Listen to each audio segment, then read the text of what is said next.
Hello learners, टेकबूज में आपका स्वागत है। मैं हूं संदीप कौशिक। इस चैनल पे हम बात करते हैं AI, digital marketing and career growth की।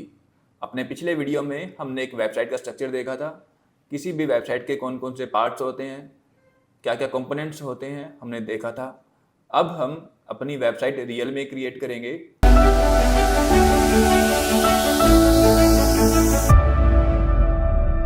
वेबसाइट क्रिएट करने के दो रास्ते हैं, मैंने पहले भी समझाया था। First, you can create a website using coding like HTML and CSS। Another way is by using a CMS। The most popular CMS is WordPress. हम अपने इस कोर्स में वर्डप्रेस का यूज करके वेबसाइट बनाएंगे। Now again you have two options. One option, you go to WordPress website. Another option, you take the third party softwares like I use platform of Hostinger। मैं आपको पहले ही बता दूं, Hostinger एक platform है जिस पे आप वेबसाइट बना सकते हो। वहाँ पे आप होस्ट भी कर सकते हो और अपना डोमेन नेम भी परचेज कर सकते हो। अब एक ही प्लेस पे हम इतने सारे काम कर सकते हैं, इसलिए मैंने Hostinger को चूज किया हुआ है। और ये कोई पेड प्रमोशन नहीं है, मुझे Hostinger पर्सनली पसंद है, इसलिए मैं Hostinger पे वेबसाइट बनाना सिखाऊंगा। अब वर्डप्रेस का प्लेटफॉर्म मुझे Hostinger पे ही मिल जाता है, तब वहीं जाके मैं वेबसाइट बनाऊंगा। मैंने ऑलरेडी होस्टिंगर पे अकाउंट बना रखा है। मेरे होस्टिंगर में लॉगिन करने के बाद मैं आपको अपनी स्क्रीन दिखाता हूँ। जब आप लॉगिन करोगे तो फर्स्ट स्क्रीन आपको क्या दिखेगी?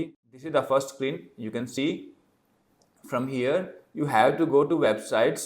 जैसे ही हम वेबसाइट पे गए, आपके इस प्लेटफॉर्म पे जो जो वेबसाइट होस्टेड हैं आपको दिखाई देंगी। मेरे प्लेटफॉर्म पे काफ़ी सारी वेबसाइट्स हैं, but I had to create a new website. To create a new website, go to add website. Here you got multiple options. First is Hostinger Horizons, WordPress, Hostinger Website Builder and Custom PHP HTML website. We have to choose WordPress. It will take some time. Next आपको क्या करना है? आपको WordPress की site पे एक account बनाना है। ये अकाउंट आपको आपकी वेबसाइट में लॉगिन करने में हेल्प करेगा। बाय डिफ़ॉल्ट इसने मेरा ईमेल एड्रेस और पासवर्ड ले लिया जो मैंने होस्टिंगर पे बनाया था। सो आई विल जस्ट कंटिन्यू। अब आपको चूज करना है कि आप वेबसाइट AI का यूज करके बनाओगे या फिर प्री बिल्ट वेबसाइट और थीम को यूज करोगे। मैं यहाँ पे क्रिएट ब्लैंक साइट चूज करूँगा, क्योंकि मैं आपको बिल्कुल बेसिक से दिखाना चाहता हूँ कि फर्स्ट टाइम आप वेबसाइट बनाते हो तो आपको कौन कौन से ऑप्शंस मिलते हैं, उसको आप कैसे बिल्डअप कर पाओगे। अगर मैं कोई टेम्पलेट लेके यहाँ पे बनाना शुरू कर दूँ तो आपको बिल्कुल समझ में ही नहीं आएगा कि वेबसाइट कैसे बनाई जाती है। So I am choosing create blank site. Next, it will ask me to choose a domain name. अगर आपने डोमेन नेम पहले से खरीद रखा है तो आप डोमेन नेम, आपके होस्टिंगर साइट के सारे डोमेन नेम यहाँ पे दिखाएगा, आप उसको चूज कर सकते हो।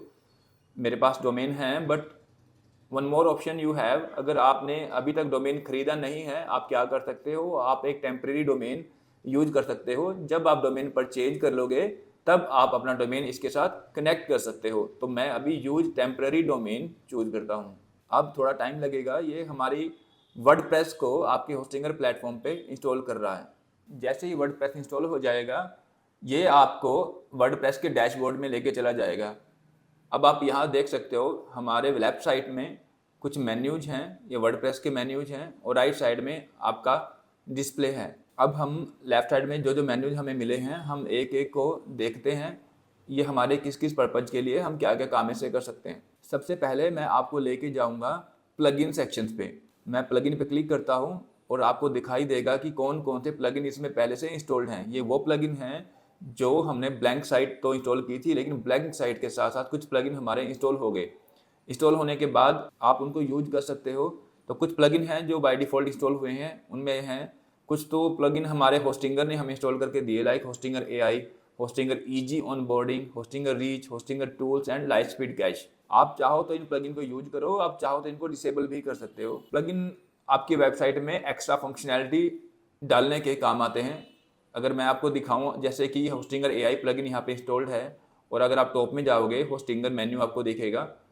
तो ये जो मेन्यूज आए हैं इसीलिए आए हैं क्योंकि प्लगइन आपकी वेबसाइट में इंस्टॉल्ड हैं। अगर आप इन प्लगइन को डीएक्टिवेट कर दोगे, मैं डीएक्टिवेट करके दिखाता हूँ। Hostinger AI, easy onboarding, Hostinger reach, और ये कुछ प्लगइन हैं जो मैं अभी डीएक्टिवेट कर चुका हूँ। अब आप देखोगे जो आपका टॉप में एक मेन्यू आया था होस्टिंगर के नाम से, वो चला गया। अब हमारे सामने नेक्स्ट मेन्यू जो है वो डैशबोर्ड है। This is the WordPress dashboard. Next comes post. Post किस काम आता है? हर एक वेबसाइट पे हमने पिछले वीडियो में भी देखा था, या तो आप पेज क्रिएट करते हो या पोस्ट क्रिएट करते हो। अगर आपकी एक ब्लॉगिंग वेबसाइट है तो आप पोस्ट काफ़ी क्रिएट करोगे।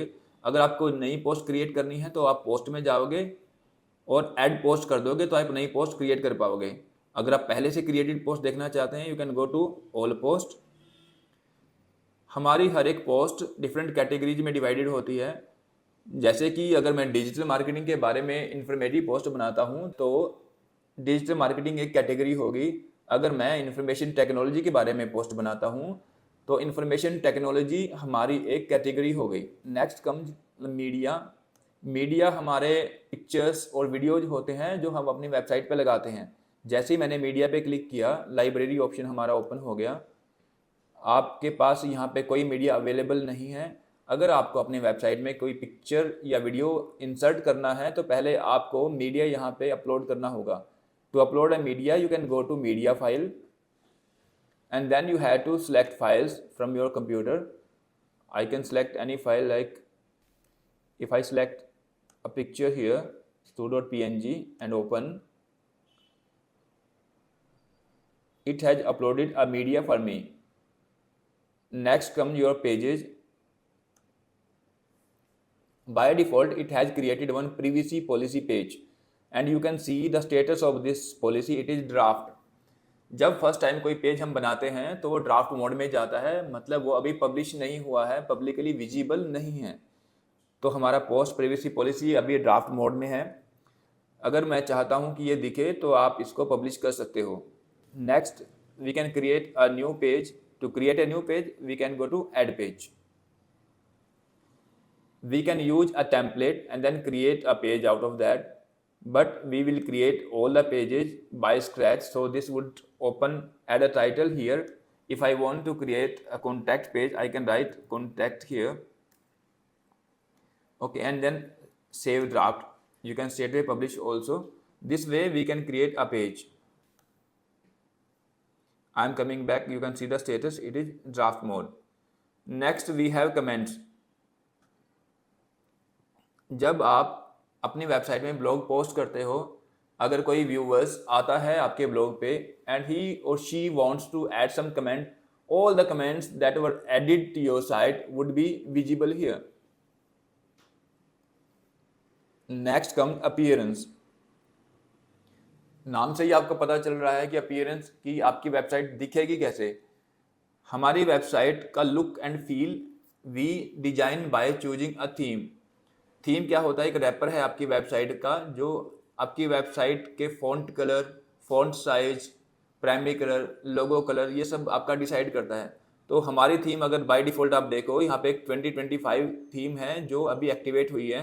आई can go and customize it for us at a new theme. Next we have plugin we have seen. Next come users.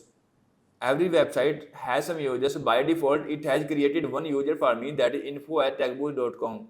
ये वो यूजर है जिसने पहले लॉगिन किया था और जिससे हमारी वेबसाइट क्रिएट हुई थी। इसका रोल आप चेक कर सकते हो, एडमिनिस्ट्रेटर है। हर एक यूजर का एक रोल होता है। अगर हमारी वेबसाइट के मल्टीपल डिजाइनर्स एंड डेवलपर्स हैं, मैं अलग अलग रोल अलग अलग यूजर को दे सकता हूँ। अगर मेरी वेबसाइट पे कोई ब्लॉग लिखने वाला अलग है और डेवलपर अलग है तो मैं एक यूजर को हो सकता है कि मैं ऑथर रोल दे दूं और हो सकता है मैं दूसरे को एडमिनिस्ट्रेटर रोल दे दूं। और मैं चाहूं तो नए यूजर भी क्रिएट कर सकता हूं by going to add user. Next we have profile of user.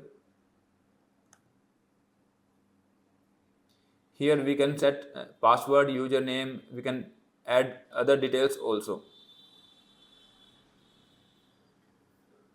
Then come some tool. Here we can check, we can import, export, and site health we can check. Like मैं चाहता हूँ अपनी website का backup रख लूँ. All these things could be done here. Next we have setting. Setting में हमारी website का होम पेज क्या होगा, ब्लॉग पेज क्या होगा, हमारी website search engine result page में आनी चाहिए। ये सब सेटिंग हम जाके हमारी सेटिंग्स मेन्यू में जाके करेंगे। आज के इस वीडियो में इतना ही, मिलते हैं अगले वीडियो में। Till then good bye.